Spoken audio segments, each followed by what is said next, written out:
Are you a new Doordash driver? Did you just download the app to start delivering food to make some extra money? Here are 5 important tips you will need to know before you start driving.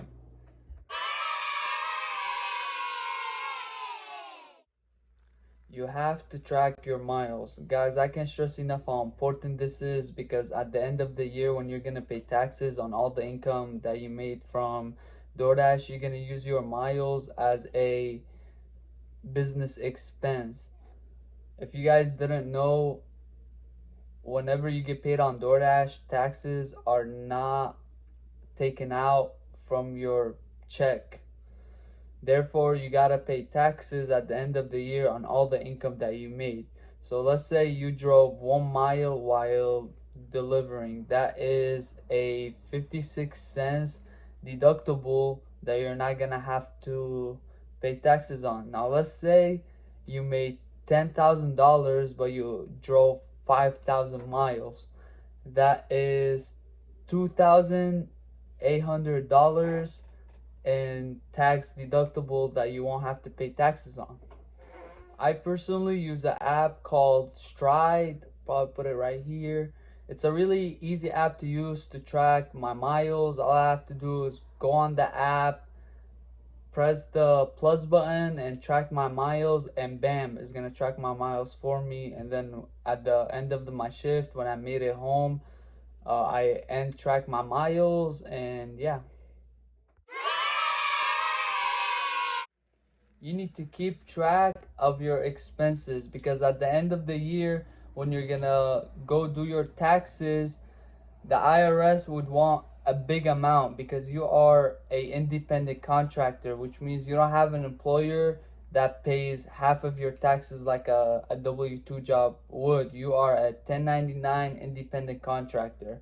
Some of these expenses include phone bill, phone chargers, phone cases, even the food that you buy while you are driving, delivering food. You can use those as expenses. So make sure to keep track of it. Take a picture of the receipt, save the receipt, take a screenshot. Any necessary items that you buy that you need while delivering food, you need to keep track of those so then you don't pay a hefty amount at the end of the year.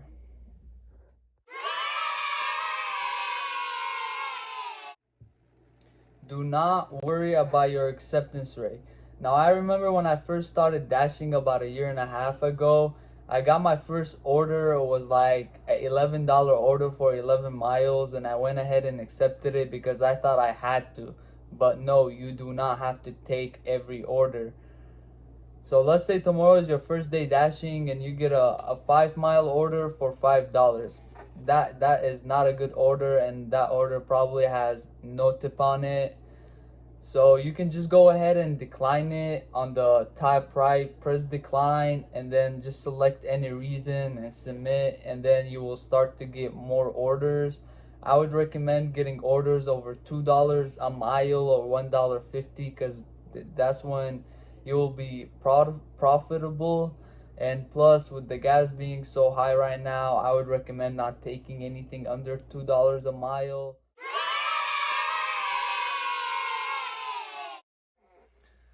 Do not take no tip orders. Now, in my market, my base pay is $3.50. Yours could be $2.25 or $4 depending on your market. And when I get a $3.50 order, no matter how many miles it's going, or it's going like 0.3 miles, I will not take that order.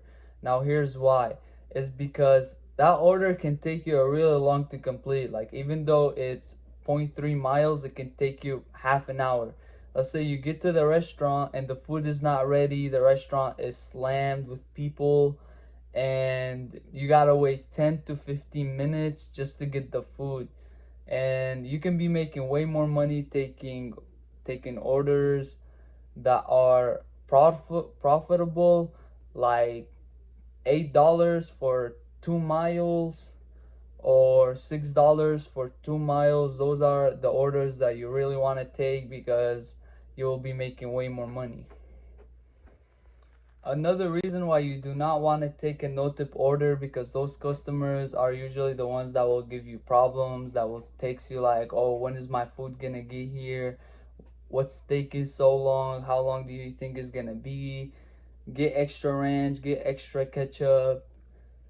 And a lot of those no tip customers, they will mark the food as not delivered, and you will get a contract violation if they do that, and you cannot prove if you really dropped off the food or not. Like, let's say like you accepted a no tip McDonald's order going half a mile. You get to the house, and the customer, he meets you outside, and you confirm the order by pressing you hand it to them. And right now you have no proof that you actually dropped off the order. Now if the customer goes ahead and goes to the app and press food was never arrived, that customer gets a refund, and he gets the food that you brought them, but you get a contract violation. Now I don't know how many contract violations you will need to get deactivated. It's probably around 3 to 4, depending on the how bad the contract violations are. So yeah, do not accept no tip orders. You need to keep your completion rate at 80% or higher to not get deactivated. If you want to know what your completion rate is, you go on the Dasher app, you go on the ratings, and then it's the third row on the bottom will tell you what your completion rate is. Now your completion rate will drop if you accept an order and then unassign the order, because let's say there's like a really long wait time, or they don't have the order and you do not want to contact support because that will take a really long time. But if your completion rate is above 80 or like in the 90s, it's okay to unassign an order, because you will get your acceptance rate higher when you accept more orders.